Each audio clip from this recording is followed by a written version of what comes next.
오늘은 부활주일입니다. 우리 교회만 지키는 절기가 아니라 전 세계적으로 오늘 이 날을 기념하여 예수님의 부활을 지키는 주일입니다. 부활주일은 기독교 복음이 전파되는 곳마다 지켜지는 아주 중요한 절기입니다. 그래서 우리 기독교는 두 가지의 중요한 핵심적인 절기가 있는데, 하나가 성탄절이고 또 하나가 오늘 부활절입니다. 예수 그리스도의 이 세상에 오심을 기뻐하는 절기가 성탄절이고, 십자가에서 고난당하시고 죽임당하셨다가 부활하여 우리가 기념하여 지키는 절기가 부활절입니다. 저는 가끔 이런 생각을 합니다. 우리는 여기에 한 곳에 공간과 시간에 제약받아서 이렇게 제한된 곳에 있지만, 우리 하나님께서 온 지구상에서 부활의 날, 이 날을 기념하여 하나님께 찬송과 예배를 드리는 것을 우리 하나님이 얼마나 기뻐하실까 하는 생각을 혼자 상상합니다. 그만큼 부활절은 아주 중요한, 우리 기독교에 있어서는 핵심 신앙이라고도 말할 수 있는 절기입니다. 왜냐하면 예수께서 부활하셨다라는 이 사건은 두 가지를 말씀합니다. 첫째, 예수 그리스도가 과연 하나님의 아들이셨다. 그렇기 때문에 죽음에서 부활하실 수가 있었던 겁니다. 죽음과 사망을 다스리시는 하나님만이 하실 수 있는 능력이기 때문입니다. 두 번째는, 그렇기 때문에 예수께서 우리에게 전하여 주고 가르쳐 주신 구원의 교리, 천국 복음, 하나님 나라에 관한 말씀은 모두가 다 사실이며 진리다. 이 두 가지 때문에 예수 그리스도의 부활은 중요합니다. 오늘 오후 예배 시간에 다시 말씀드리겠지만, 만일 예수께서 부활하지 않으셨다면 모든 것은 다 사실 가짜요, 거짓에 불과합니다. 오늘 우리가 읽었던 교동문처럼 우리는 헛된 것, 잘못된 것을 믿어 미혹받아 가장 세상에서 불쌍한 자가 되는 겁니다. 예수님의 부활이 없었다면 말입니다. 그런데 예수님의 부활은 예수께서 하나님의 아들 되심과 그의 가르치신 모든 말씀들이 진리라는 것을 증명하여 주는 사건이기 때문에 이 부활절은 아주 중요합니다. 오늘 본문은 이 예수 그리스도의 부활을 증거하는 내용으로 기록되고 있습니다. 예수께서 정말 참으로 과연 그가 살아나셨다, 이것을 지금 증거하고 있습니다. 두 번째는, 오늘 우리가 함께 다룰 또 하나의 중요한 것은, 그런데 이 예수님의 부활을 이렇게까지 증거해야 하는 이유가 무엇인가? 예수님의 부활을 우리가 믿는 것이 그렇게 중요한가? 이 두 가지를 오늘 본문을 통해서 살펴보려고 합니다. 첫째로, 예수 그리스도의 부활에 관한 증거를 살펴보려고 합니다. 우리가 오늘 본문은 다 읽진 않았지만 20장 전체적인 말씀을 함께 살펴보려고 합니다. 20장 1절에 그 첫 번째 증거가, 안식 후 첫날 일찍이 아직 어두울 때에 막달라 마리아가 무덤에 와서 돌이 무덤에서 옮겨진 것을 보고 라고 말씀합니다. 예수께서 부활하셨다라는 첫 번째 증거, 무덤의 입구, 무덤을 막고 있던 돌이 옮겨졌다라는 사건입니다. 여러분, 우리나라는 보통 장례 문화가 매장 문화입니다. 땅을 파서 땅에 시신을 묻고 그 위에 분봉을 만들어서 그렇게 우리는 매장을 합니다. 이것이 우리나라 장례 문화입니다. 이스라엘 문화는 조금 다릅니다. 이스라엘은 이 땅을 파서 하는 것보다 여유가 있고 능력 있는 사람들은 돌을 파서 돌 안에 굴을 만들어 놓고, 그리고 입구에 돌문을 달아서 막아서 그렇게 사람을 장례를 치릅니다. 그래서 돈 있는 사람, 부유한 사람, 그런 사람들은 아주 좋은 그런 돌굴을 파고 돌 입구를 만들어 시신이 도적질 당하지 않게, 또 시신과 함께 놓아둔 중요한 그런 귀중품들, 고인이 평소에 쓰던 그런 값비싼 것들, 그런 것들을 안에다 넣곤 합니다. 물론 이스라엘 모든 사람들이 다 돌굴을 파고 돌 입구에 돌을 세우느냐? 그렇지는 않습니다. 우리나라처럼 이렇게 땅에다가 묻는 경우도 있습니다.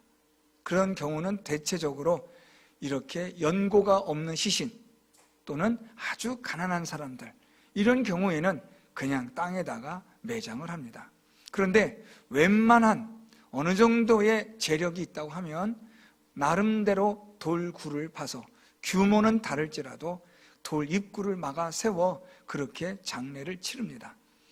예수께서는 장사 지낸 바 된 그 무덤은 돌로 파진 아주 귀한 부자의 무덤입니다. 아리마대 사람 요셉이 자기를 위하여 준비했던 그 무덤을 예수님께 내어드린 겁니다. 이는 예수께서 부자의 묘실에 장사되었다라는 구약 성경의 말씀을 이루신 하나님의 증거이기도 합니다. 이 부자가 만든 돌굴에 그 굴을 막는 그 입구에 있는 돌은 우리가 생각하는 그런 돌의 크기가 아닙니다. 한 사람 정도 겨우 들어갈 만한 그런 돌 크기가 아니라 장정 대여섯 명이 밀어서 움직일 만한 아주 큰 돌입니다.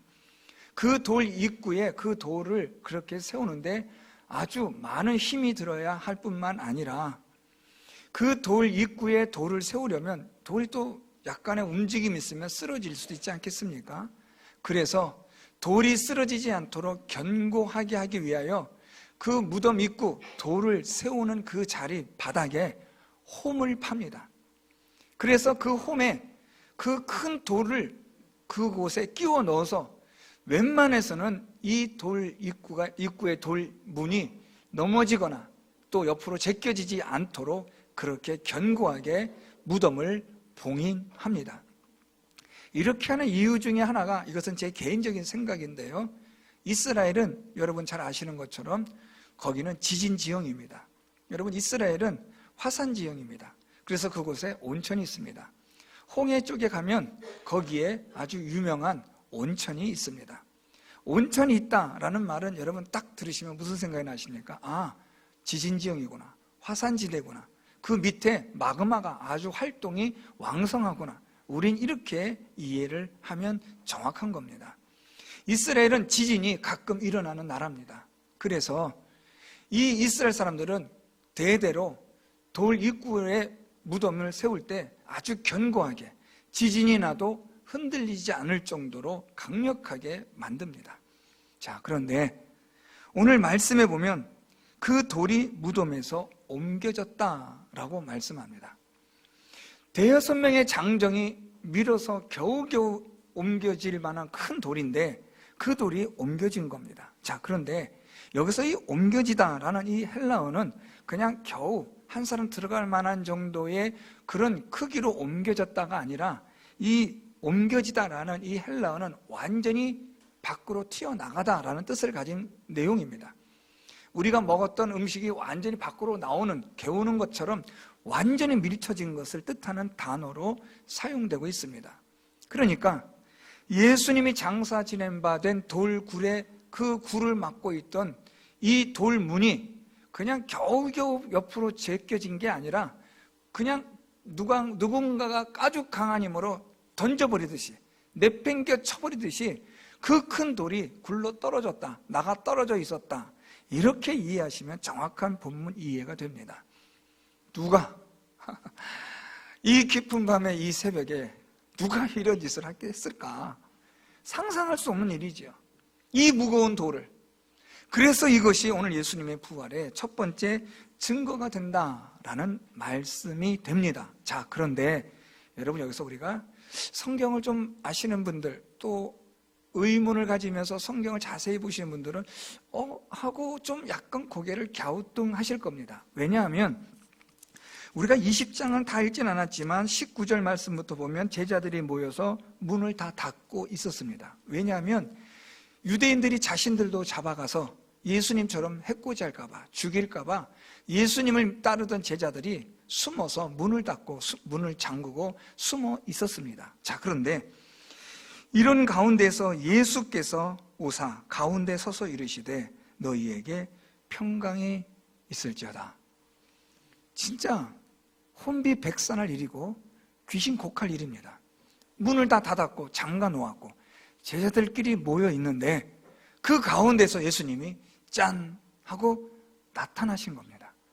얼마나 두렵고 얼마나 놀랍고 무서웠겠습니까? 자, 그런데 우리 예수님은 이젠 부활하신 하나님 되신 몸이시기 때문에 공간이나 시간의 제한을 받지 않으십니다.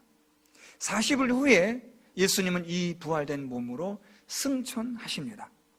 자, 그렇게 본다면 예수께서 부활하셨을 때 굳이 무덤을 막고 있는 돌문이 옮겨질 필요가 있었을까? 그렇지 않습니까, 여러분? 어느 곳에나 자유자재로 공간과 시간의 제약을 받지 않으시는 우리 예수님이신데 무덤 앞에 대여섯 명의 힘쓰는 사람들이 옮겨 놓아야만 그 막는 그 큰 돌 때문에 예수님이 부활하지 못하고 못 나오셨다? 이건 뭔가 웃긴 코미디 같은 이야기입니다. 우리 예수님의 부활은 돌문이 있든지 없든지, 안에 태산이 막혀 있든지 없든지, 땅속 수천 미터 킬로미터의 안에 갇혀 있든지 아니든지, 저 광활한 우주 공간에 계시든지 어디든지 간에 우리 주님은 마음만 먹으시면 어느 곳에서나 나타나실 수 있는 전능하신 하나님이 되시는 줄 믿습니다. 자, 그런 분인데 돌문을, 왜 무덤의 돌문을 이렇게 내팽개치듯이 옮겨 놓으셨을까? 돌문을 막고 있어도, 돌문이 막고 있어도 꼭 갇혀있는 상황에도 아무런 문제 없이 나오실 수 있는 분인데 왜 굳이 무덤을 막고 있는 돌문을 그냥 내팽개쳐 버리듯이 저렇게 던져버리셨을까? 이유는 하나입니다. 우리가 예수 그리스도의 부활을 믿게 하고자 하신 겁니다. 우리가 어떤 사람입니까? 보지 않고는, 만지지 않고는 믿을 수 없는 사람입니다. 도마가 무엇이라 말합니까? 도마가 이르되 내가 그의 손에 못자국을 보며 내 손가락을 그 못자국에 넣으며 내 손을 그 옆구리에 넣어보지 않고는 믿지 아니하겠노라. 예, 이런 사람이 우리입니다. 도마는 아주 일반적인 사람이에요. 우리도 또한 그렇습니다. 봐야 믿고 만져야 믿는 사람이죠. 하나님은 우리의 이런 죄악된 본성을 너무나 잘 알기 때문에 돌문이 닫혀있는 상태에서 예수님이 부활하셨다고 하면 콧방귀도 안 낀다는 거 아시는 겁니다. 그래서 하나님께서는 돌문을 옮겨 놓으시고, 자 봐라, 이 무덤 안에 있던 예수 그리스도가 다시 살아나셨다 하는 것을 우리에게 일부러 보여주신 겁니다. 우리에게 자 봐라, 예수의 부활의 증거가 이거다 라고 말씀한 거죠. 두 번째 증거입니다. 5절부터 7절 말씀에 보면 예수님께서 부활하실 때 그의 몸을 쌌던 세마포와 머리에 두르셨던 수건이 있었는데, 오늘 말씀에 보면 7절에 또 머리를 쌌던 수건은 세마포와 함께 놓이지 않고 딴 곳에 쌌던 대로 놓여 있더라. 이 말씀은 무슨 말인가 하면요, 세마포로 시신을 쌉니다. 우리 붕대로 온몸을 이렇게 감듯이 세마포로 다 쌉니다. 머리에는 수건을 씌워 덮습니다. 그런데 예수께서 부활하셨을 때 세마포는 그대로, 수건도 그대로 있었다라는 말입니다. 몸만 없어진 거예요. 몸만 빠져나온. 그래서 세마포는 세마포대로, 수건은 수건대로, 마치 사람이 그대로 싸고 두르고 있었던 모양 그대로 내버려 두셨다는 거예요. 특히 여러분, 이 세마포는 아주 값비싼 천으로 만들어진 수입산입니다. 우리말로, 요즘 말로 말하면 명품천이에요. 이집트산이나 이런 이 시리아에서 수입한 이런 직물인데요, 이 당시에는 아주 고가였습니다. 우리 예수님이 무슨 돈이 있어서 이렇게 장례를 호화스럽게 하셨겠습니까? 예수님을 이 무덤에 모신 아리마대 사람 요셉이 자기 재산으로 예수님을 장사를 화려하게 해드린 거예요. 이런 좋은 세마포와 수건으로 우리 예수님을 그곳에 모셔놓았는데 문을 열고 들어가 보니, 돌문이 열려진 상태에서 들어가 보니, 요한과 베드로가 가서 보니 수건은 수건대로, 세마포는 세마포대로 그대로 있는데 사람만 없어진 거예요. 예수님만 없어진 겁니다. 그러니까 이것이 오늘 하나님께서 예수 그리스도의 부활을 증거하는 두 번째 사건이 되는 거예요. 자, 봐라. 없지 않느냐. 사람들은 예수님을, 시신을 도적질 해갔다고 거짓 소문을 퍼뜨리게 합니다. 또 그렇게 믿는 사람도 많았어요. 그런데 하나님은 예수님의 부활을 지금 돌문을 옮겨진 것으로, 예수님의 몸과 머리를 쌌던 수건과 세마포를 그 상태로 그대로 내버려 두심으로 우리에게 이것을 증거하시는 거예요. 그래도 우리가 누굽니까? 죄악된 본능을 가진 우리가 이것 가지고 믿지는 않죠. 그래서 세 번째 하나님의 증거가 있습니다. 우리 12절부터 13절 말씀입니다. 12절부터 13절 말씀에 보면 흰옷 입은 두 천사가 예수의 시체에 뉘었던 곳에 하나는 머리편에 하나는 발편에 앉았더라. 천사들이 이르되 여자여 어찌하여 우느냐. 첫 번째와 두 번째 증거는 뭡니까? 이 땅에서 우리가 볼 수 있는 증거들이에요. 돌문이 옮겨지고 세마포와 수건이 그대로 있고, 이건 다 우리가 아는 것들이에요. 뭐 부활하셨다고 하니까 그런가 보긴 한데 그래도 뭔가 미심쩍은 거예요. 잘 안 믿겨지죠? 이게 뭐 사기치는 거 아니야? 자기들끼리 짜고 치는 거 아니야? 하고 우리도 보지 않습니까? 하나님은 우리를 너무나 잘 아세요. 죄악된 존재니까요. 죄로 인하여 타락하고 부패한 우리니까, 우리의 눈이 가려져 있으니까 어떤 말을 해도 듣지 않고 믿지 않는 자들이라는 걸 아시니까 세 번째 증거로 누구를 사용하셨느냐? 천사들을 사용하세요. 첫 번째와 두 번째 증거와는 좀 차원이 달라요. 첫 번째와 두 번째 증거는 이 땅에서, 이 세상에서 흔히 발견할 수 있는 증거들이에요. 그런데 세 번째 증거는 달라요. 세 번째 증거는 차원이 다른 증거예요. 하나님의 초월적인 영적인 존재인 천사를 보내셔서 예수님의 부활을 증거하세요. 자, 여러분 또 머리를 한번 싹싹 돌려보세요. 예수님의 부활을 천사들이 증거했다. 그러면 여러분 이 사건과 함께 딱 떠오르는 사건이 하나가 있어야 합니다. 예수 그리스도께서 이 세상에 탄생하셨을 때 누가 예수님의 탄생을 증거합니까? 하늘의 천사들이. 누가복음 2장 8절에서 14절에 보면 천사들이 들에서 양을 치는 목자들에게 나타나 큰 기쁨의 좋은 소식을 너희에게 전하노라. 가서 구유에 누워있는 아기를 볼 텐데 그가 바로 이 세상의 구주시라. 자, 여러분, 하나님은 예수 그리스도께서 이 땅에 오심과 부활하심, 이 모든 일에 천사를 통하여 증거하세요. 야, 이것보다 더 결정적인 증거가 어디냐? 하늘의 천사를 통해서 영적인 세계를 통하여 이 땅에, 육적인 이 세상을 살아가는 이곳에, 보이고 만져지는 것에 국한되어지고 제한되어진 이 세상에 보이지 않는 세계의 것으로 증거하시는 하나님의 이 증거야말로 가장 최고의 증거라고 말할 수가 있는 겁니다. 오늘 하나님은 예수 그리스도의 부활의 증거를 이 천사들을 통하여 결정적으로 증거하셨습니다. 자, 이제 사람들은 이 하나님의 증거를 통해서 어떻게 생각할까요? 이야, 정말 예수님 부활하셨구나. 천사들을 통해서 마리아가 맞습니다, 할렐루야 하고 기뻐서 춤을 출 것 같죠? 안 그래요, 여러분? 제자들은 의심하고 돌아가요.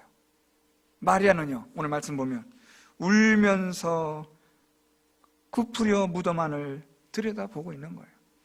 천사가 말하니까 사람들이 내 주님을 옮겨다가 어디 두었는지 내가 알지 못해서 웁니다 하고 예수님의 부활을 증거하러 온 이 천사에게 통곡하고 우는 거예요. 여러분, 이 마리아가요, 지금 우리 11절에 마리아는 무덤 밖에 서서 울고 하는데, 이 울다라는 이 헬라어가 좀 잘 번역이 안 됐어요.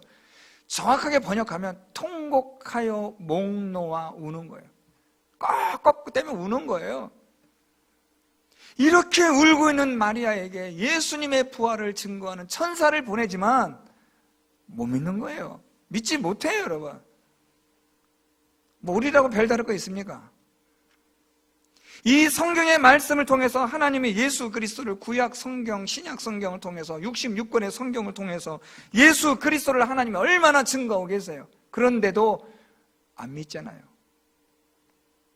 오늘 예수님의 부활에 관하여 무덤에 돌문이 떨어져 나가고 세마포와 수건이 그대로 있고 천사가 나타나서 예수님의 부활을 증거하고 돌문을 옮길 때도 그냥 하나님이 조용히 옮긴 게 아니라 어떻게 옮기셨어요? 지진이 나서 두렵게 떨림으로 해서 이 돌문을 옮기시는 이런 초자연적인 사건이 일어나도 사람들은요 안 믿어요. 왜요? 죄로 인하여 부패되어졌기 때문에 이 믿음의 눈이 열리질 않아요. 절대로 안 열립니다. 못 믿어요, 여러분. 안 믿어요, 여러분. 내 눈에 흙이 들어가도 난 안 믿는다. 제가 예전에 신방할 때, 부목사를 했을 때 신방할 때 어떤 분이 그런 말씀 하시더라고요. 나이 드신 분인데 자녀들이 아버님 돌아가시기 전에 예수 좀 믿게 달라고 저를 불렀는데 제가 말씀 전하는데 그러는 거예요. 젊은 양반 미안한데 내 눈에 흙이 들어가도 난 안 믿는다. 예수 안 믿는다. 완강하시더라고요. 입을 딱 다무는데 또 나이 드신 분이 입을 다무니까요 그렇게 또 견고해 보일 수가 없어요. 저 입을 열어, 저 귀를 열어 하나님이 믿음 주시면 좋겠는데 눈을 딱 감고 입을 꼭 다무고 계시니까 세상에 그보다 더 강력한 돌문도 없어요. 안 믿어요, 여러분. 수천 가지 증거가 나와도 여러분 우리 믿을까요, 안 믿을까요? 안 믿어요, 여러분. 그럼 어떻게 돼요, 여러분? 예수님의 부활 안 믿고 끝나나요?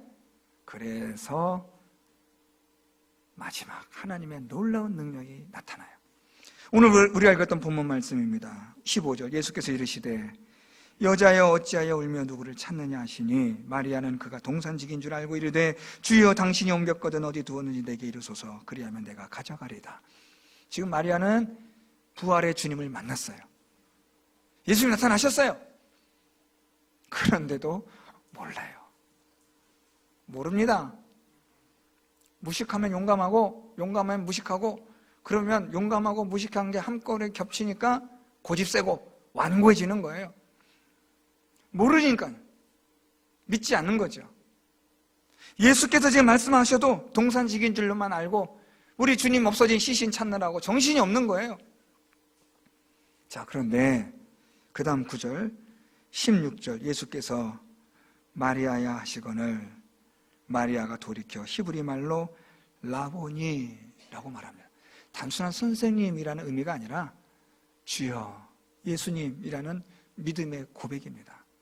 다시 말하면 예수께서 마리아야 라고 부르셨을 때 마리아가 예수님인 줄을 알고 믿게 되었다 라는 말입니다. 많은 증거들이 있어도 하나님께서 부르시지 않으면 우리는 절대로 예수의 부활을 믿을 수 없어요. 마리아도 예수님의 제자들도 마찬가지예요. 제자들이 숨어 있을 때 주님께 나타나십니다. 그리고 무엇이라 말씀하세요? 너희에게 평강이 있을지어다. 이 예수님의 말씀을 통하여 불신과 의심에 있었던 제자들이 예수님의 부활을 믿게 됩니다. 하나님이 불러주셔야 돼요. 하나님이 우리에게 이 증거들을 통하여 역사해 주셔야만 우리가 예수 그리스도를 믿게 되는 겁니다. 많은 증거들이 있어요. 예수님에 대한 하나님의 말씀들, 여러분 성경책 말씀 제가 드렸잖아요. 구약 성경부터 시작해서 신약 성경까지 이 많은 성경의 말씀들이 있는데 이 성경 말씀들을 사람들이 듣고 읽고 다 예수를 믿나요? 안 믿어요. 교회 안에서조차도 안 믿잖아요. 그 증거가 뭡니까? 안 믿으니까 하나님 말씀대로 안 살죠. 내 마음대로 살잖아요. 하나님은 하나님이고 나는 나고 저는 이것을 제 개인적으로 따로 국밥 신앙이라고 합니다. 국 따로 밥 따로, 하나님 따로 나 따로. 여러분, 이건 믿음이 아니죠. 믿음이라는 것은 하나님의 말씀대로 순종하여 사는 게 믿음입니다. 하나님의 말씀이 믿어지면 이 말씀대로 사는 거죠. 안 믿어지니까, 내키지 않으니까 이 말씀대로 우리가 안 사는 겁니다. 이 하나님의 성경의 말씀이 증거가 되어도 안 믿는 우리지만 하나님께서 부르실 때, 우리를 부르시고 우리 안에 믿음의 역사를 일으켜 주시고 우리의 눈을 열어주실 때 예수 그리스도를 믿게 되는 겁니다. 그래서 여러분, 이 믿음의 역사, 이 부활의 이 예수 그리스도를 믿는 이 믿음의 사건은 그냥 뭐 그런가 보다, 이게 아니에요. 여러분, 하나님께서 믿게 해주셔야만 믿게 되는 사건이라는 거예요. 자, 봐라, 돌문이 열려졌다, 이 세마포와 수건도 그대로 있지, 천사들도 있지, 자 이제 믿어라, 예 믿겠습니다, 이게 아니라 이런 증거되어지는 말씀들을 통하여 하나님이 우리를 부르실 때 우리가 그때 아멘 주여 하고 믿게 되는 겁니다. 사랑하는 성도 여러분, 오늘 이 자리에 계신 여러분들은 예수 그리스도의 부활을 믿는 분이라면 정말 대단한 거예요. 하나님이 부르셔서 이 부활의 사건을 믿게 하셨기 때문입니다. 세상 사람들은 안 믿거든요. 예수님 부활에 대해서 신화라고 말해요. 단군 신화와 다를 바 없다. 건국 신화, 나라들마다 민족마다 부족마다 있는 그런 신화로 그냥 치부해 버리는 거예요. 오늘 예수님의 이 부활은 신화가 아니라, 환상을 본 게 아니라, 꿈을 꾼 게 아니라 역사적으로 실제적으로 일어난 사건이라는 것을 성경은 오늘 우리에게 증거하고 있는 겁니다. 저는 우리 성도 여러분들이 하나님께서 여러분들의 이름을 불러주심으로 예수 그리스도의 부활이 믿어지는 은혜가 있기를, 그런 복이 있기를 축복합니다. 자, 두 번째, 그러면 이 예수님의 부활이 믿는 것이 왜 그렇게 중요하냐 하는 겁니다. 왜 예수님의 부활을 믿게 하려고 이렇게 증거를 많이 대시고 천사도 보내시고 마침내 예수님까지 나타나셔서 왜 예수님의 부활을 이렇게까지 증거하여 믿게 하시느냐라는 겁니다. 그렇죠, 여러분? 자, 오늘 말씀 우리가 다 읽진 않았는데요, 예수께서 제자들에게 나타나셔서 하신 말씀을 좀 보셔야 돼요. 우리 19절 말씀. 이날 곧 안식구 첫날 저녁 때에 제자들이 유대인들을 두려워하여 모인 곳에 문들을 닫았더니 예수께서 오사 가운데 서서 이르시되 너희에게 평강이 있을지어다. 도마가 없을 때 예수님 오셨거든요. 나중에 다시 도마가 있을 때 또 예수님 제자들 찾아오셔요. 26절 말씀에 여드레를 지나서 제자들이 다시 집안에 있을 때 도마도 함께 있고 문들이 닫혔는데 예수께서 오사 가운데 서서 이르시되 너희에게 평강이 있을지어다. 자, 여러분, 이런 이 두 번의 말씀 통해서 여러분들 뭘 좀 생각하셔야 되냐면, 예수님이 부활하신 주님이 나타나실 때마다 반복되어지는 멘트가 있는 거예요. 말씀이 있어요. 이게 뭐지? 그냥 인사인가? 그냥 인사면 얘들아 안녕, 잘 지냈어? 야 베드로 너 괜찮냐? 도마 너 나 안 믿지 너. 이런 인사여야 되지 않겠어요, 여러분? 그런데 예수님은 그런 인사가 아니에요. 평강이 있을지어다. 그리고 예수님의 이 평강이 있을지어다라는 이 말씀을 시작으로 우리 신약 성경의 서신들마다 예수 그리스도의 평강이 너에게 있을지어다, 이것이 계속해서 반복되는 거예요. 도대체 오늘 예수께서 말씀하신 이 평강이 뭐냐라는 거죠, 여러분. 이 질문은 왜 우리가 예수 그리스도의 부활을 믿어야만 하느냐라는 것과 같은 의문이에요. 질문이에요. 이 평강은요, 두 가지예요. 첫째, 우리가 죄와 사망에서 구원함을 받은 평강을 말해요. 우린 죽은 존재였는데, 우리는 죽는 사람이었는데, 죄로 인하여 사망에 죽어가는 존재였는데 예수 그리스도로 말미암아 살게 되었다라는 평강이에요. 그래서 우리는 이제 이 땅에서 우리의 육신이 흙으로 돌아가도 우리는 어떤 존재가 될 것이라는 걸 믿어요. 누구처럼요? 예수님처럼.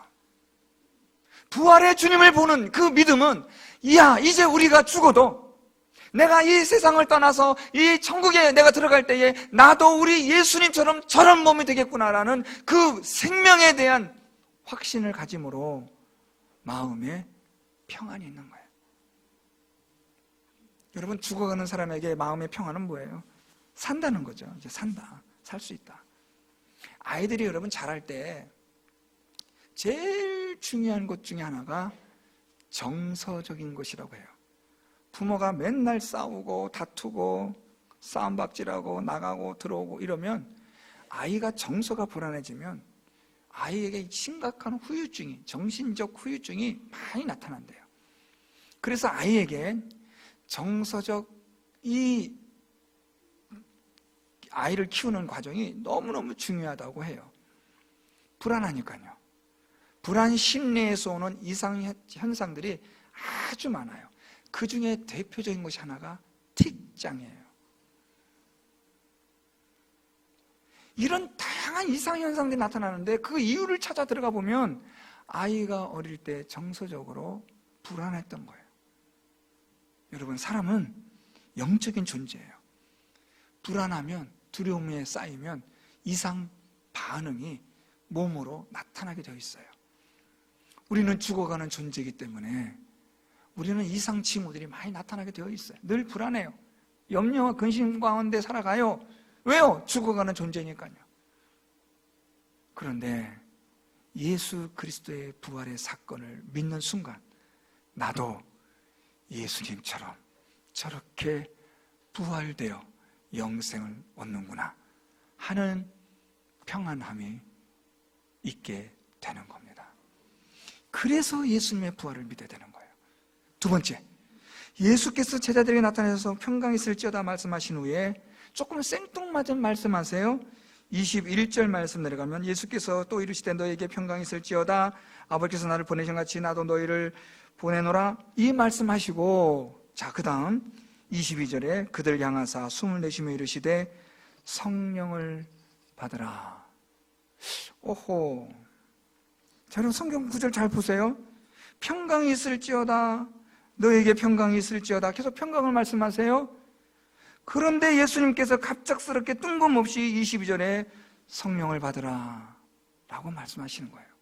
자, 그러면 성경의 논리를 따라 예수께서 말씀하신 평강과 이 성령을 받는 것과는 어떤 관계가 있다라는 것을 짐작은 할 수 있죠. 평강과 성령을 받으라. 너에게 평강이 있을지어다. 그러면서 예수님께서 성령을 받으라 말씀하시거든요. 자, 성령을 받으라는 말씀은 하나님의 능력을 받으라는 거예요. 성령이 오셔서 너희에게 능력을 주실 것이다. 자, 평강은 뭐냐? 하나님의 능력이라는 거예요. 성령께서 너에게 임하셔서 하나님의 능력을 주시면 너희는 이 세상을 어떻게 살아가요? 담대하게, 용감하게 살아갈 수 있다는 거예요. 자신 있게 살아가는 거예요. 여러분, 이 세상에 있는 것들 중에도 가장 강력한 힘 중에 하나가 뭡니까, 여러분? 돈 아닙니까? 주머니에, 내 통장에 잔고가 10,000원밖에 없으면 걱정되잖아요. 이거 어떻게 살아가지? 고민되잖아요, 여러분. 제가 예전에 중학교 때, 그때는 여러분 토큰, 회수권 뭐 이런 거 들어보셨죠? 버스를 타려면 동그란 토큰이나 이 종이 이런 데 버스표가 있었어요. 제가 그때 토큰 시대이기도 하고 버스표, 종이표를 썼던 때도 있었는데, 종이 버스표가 있었던, 회수권이 있었던 때에 제가 어디 소풍을 학교에서 가는데 뭐 돈이 뭐 있나요? 제대로 뭐 소풍에 뭐 하여튼 안 가면 결석이고 혼나니까 가는데, 버스를 갔다 가는데 한 번, 오는데 한 번, 그 동군흥이라고요, 서울에. 무슨 이렇게 중학교 때 소풍 가면 맨날 무슨 왕 무덤만 가요. 하여튼 무덤을 가는데 버스가 가고 오고 해서 버스표가 2장이 필요한 거예요. 겨우겨우 버스표 2장에서 가는데 한 장은 이제 냈고 나머지 한 장은 돌아올 때 써야 되는 거잖아요. 그 동gun호인까지 거의 1시간 이상 걸리거든요. 자, 그 버스표 한 장 잃어버리면 저는 집에 못 와요. 그 먼 거리를 어떻게 옵니까? 그래서 그 버스표 한 장을 손에 딱 쥐고 잃어버리지 않아야 되니까요. 주머니에 이렇게 딱 넣고 한 손으로만 다니는 거예요. 애들하고 놀 때도 같이 야, 하지만 이쪽 손은 꺼내서 잘못 보면 잃어버리면 안 되니까요. 이걸 꼭 쥐고 있는 거예요. 불편하고 힘들지만 이거 잃어버리면 안 되니까요. 조마조마하죠. 그것도 이걸 그냥 확인도 해봐야 될 거 아닙니까? 잘 있나? 잃어버렸나? 또 꺼내서 보고 또 넣고. 그게 무슨 소풍입니까? 나중에 버스 탈 때 이제 내릴 때 버스표 내야 손 딱 내는데 이 버스표가 손에 땀하고 딱 쩔어서 붙어가지고 떨어지지도 않아요. 겨우 이렇게 떼서 이렇게 내고 냈죠. 불안하거든요. 여러분, 이 세상도 돈이 없고 하면 불안하잖아요. 여러분, 몸의 건강에 이상이 있으면 불안하잖아요. 전염병, 코로나 바이러스보다 더 심각한 거 막 생기고 하면 여러분 불안하고 걱정되잖아요. 그런데 부활의 주님을 믿으면 성령께서 우리 안에 능력을 주세요. 하나님의 능력이에요. 괜찮아. 이거 아무것도 아니야. 하나님의 능력은 이 세상의 모든 것들을 이기고도 남음이 있는 하나님의 능력이 되는 줄 믿습니다. 그 능력이 있으면 여러분 두려워하지 않아요.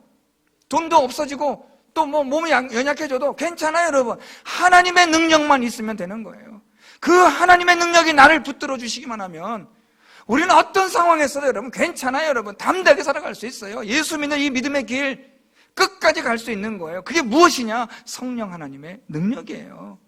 여러분, 우리 자녀들 키울 때 얼마나 걱정 많아요. 여러분, 우리 앞으로 이 아이들 자라서 어떤 세대가 될지, 어떤 시대가 될지, 어떤 환경이 일어날지 우리 다 몰라요. 여러분, 어떻게 키우겠어요? 여러분, 아이를 낳겠어요? 여러분, 겁나서. 괜찮아요. 하나님의 능력이 함께 하시면 이 세상을 이길 수 있는, 보라 내가 세상을 이기었노라 너희는 담대하라, 우리 주님 말씀하셨잖아요. 이 능력으로 우리가 살아갈 수 있는 그 비결은 무엇이냐? 부활의 주님을 믿는 거예요. 예수님이 다시 살아나셨다. 그 능력이, 그 성령의 능력이 우리에게 있으면 평강의 하나님의 은혜가 임하게 되는 겁니다. 사랑하는 성도 여러분, 왜 예수 그리스도의 부활을 믿어야 되는지 아시겠죠? 죄와 사망에서 구원함을 받은, 영생을 얻은 우리 예수님처럼 아름답고 영광스러운 몸으로 우리도 저렇게 부활되어질 것을 바라보는 그 영생에 대한 평안함, 성령이 주시는 이 세상을 살아감에 있어서 하나님의 능력으로 살아가게 하시는 담대함을 주시는, 용감함을 주시는 평안함, 이것 때문에 부활의 주님을 믿는 것이 중요한 것이고, 이것을 위해서 우리 예수께서 우리에게 많은 증거들을 보여주시며 우리를 부르셔서 예수의 부활을 믿게 하시는 겁니다. 사랑하는 성도 여러분, 부활주일입니다. 미국에서는 금요일을, 우리 엊그제 금요일을 굿 프라이데이라 그래요. 얼핏 생각하면 이게 뭔 소리야? 하지만 예수께서 나의 죄를 위하여 죽으셔서 내가 다시 살아났기 때문에 아주 기쁜 금요일이다. 참 의미 있는 말이에요. 사랑하는 성도 여러분, 아름다운 부활절입니다.